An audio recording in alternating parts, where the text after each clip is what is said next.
at least a decade old. So lets you know how that. Oh, I found the Cordell Parker tee. I'm gonna show y'all real quick. That was wild. This zombie killer. I made this one myself. Obviously, I didn't do as good a job as my boy Merc did when it comes to fabric paint because this is chipped away. I think I didn't want to overdo on the fabric paint, and that's why on that particular tee it's chipped away because I didn't want to overdo it. But at the same time, I'm thinking looking back, I want to do it. This is that Cordell Parker tee that I was talking about. I was wild. It says you want to get your hair pulled, girl. That's when we was in the streets heavy, man. We was out there wilding. I don't need to say no more about that. But yeah, this is one of the first tees I made using.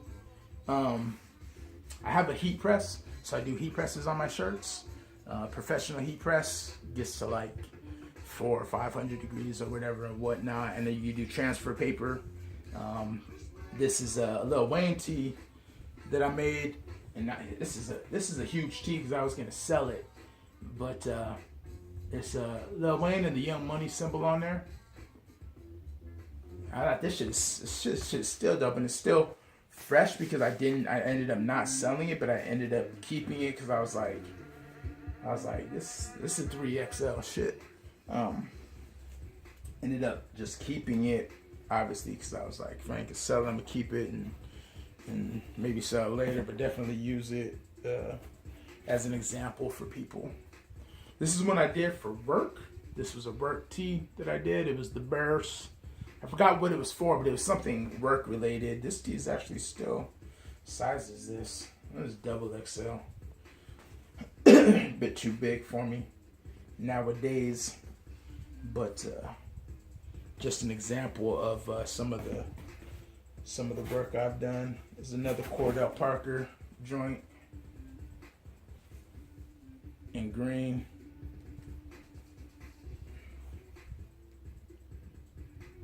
I was really wild, and I was like, what can I put on a tee that people are gonna notice? That'll be dope. And that's what I came up with at that time. I got some older tees. These are more faded. I'll pull these out and get to putting these other ones back in and wrap up this little t-shirt historical walkthrough I'm doing. This is a vintage shirt now, man.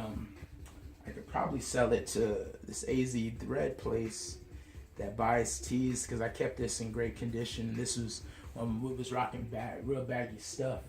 But this was a G-Unit tee that I thought was dope when I was just going to the mall buying tees all the time. But I only bought stuff. You know, I used to go out and you got paid Friday and you wanted to go out and cop something that you could wear.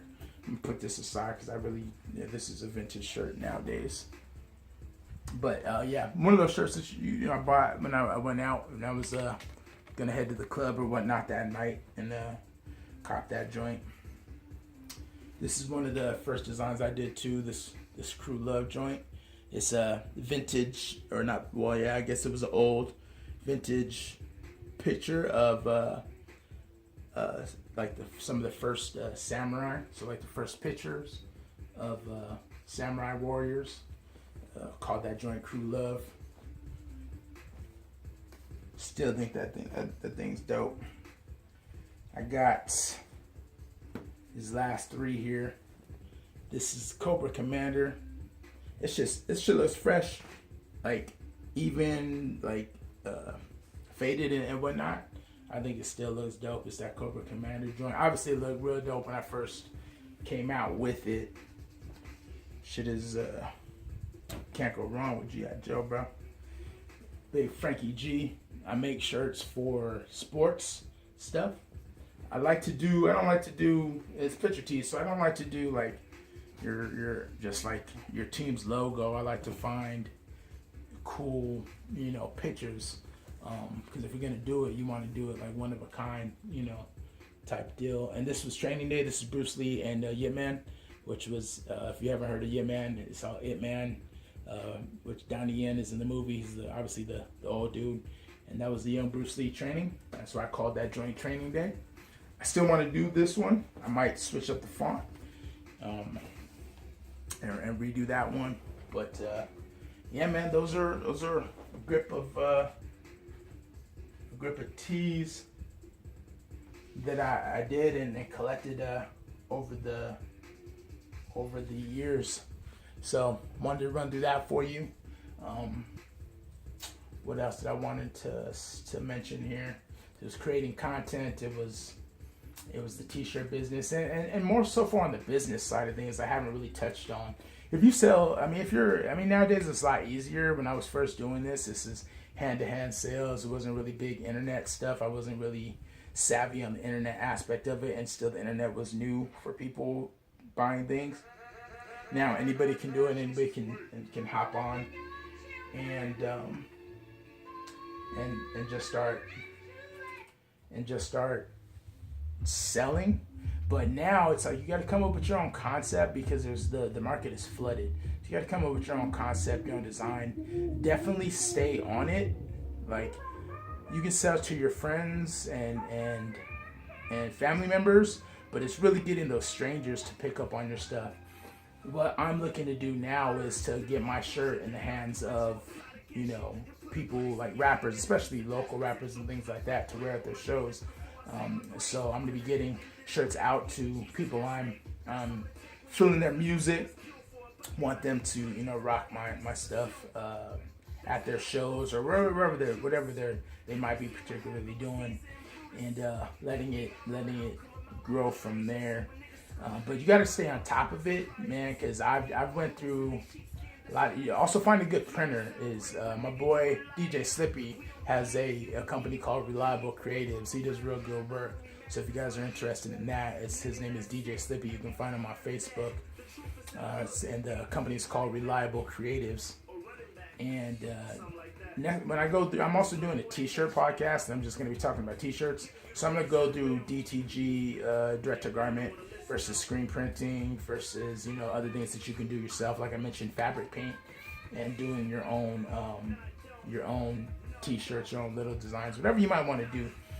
But again, it's staying on top of your stuff and making sure you get your numbers right as far as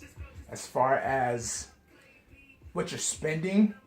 Write it off tax-wise. Get your LLC game correct.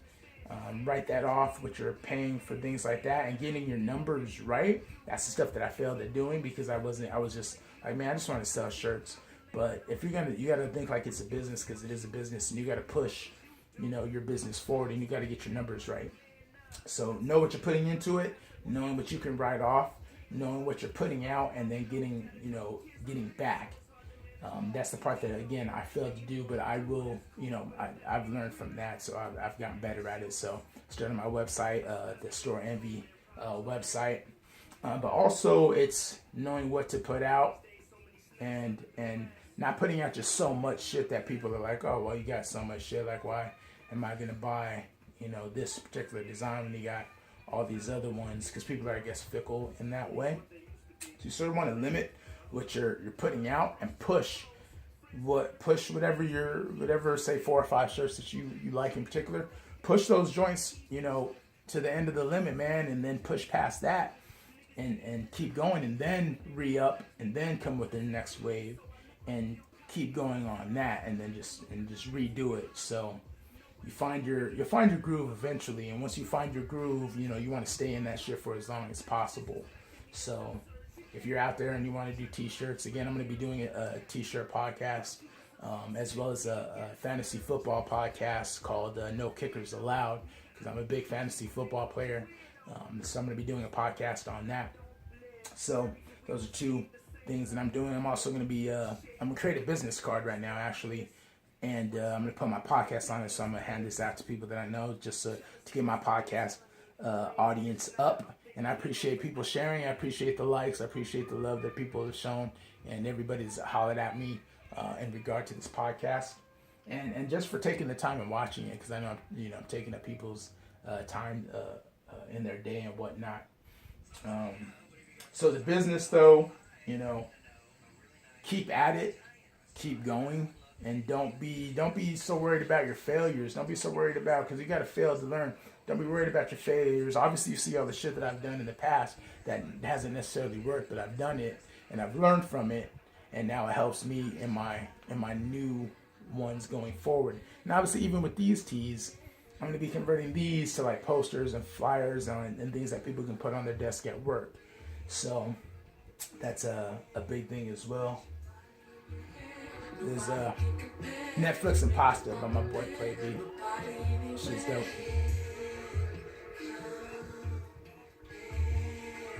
But I think I'll leave it at that for now. Went over creating contests. Went over the things that I wanted to touch on. I'm going to get better at this, so I appreciate y'all rocking with me, though. For real. 2 Shots in Hip Hop, Volume 6. I'm out.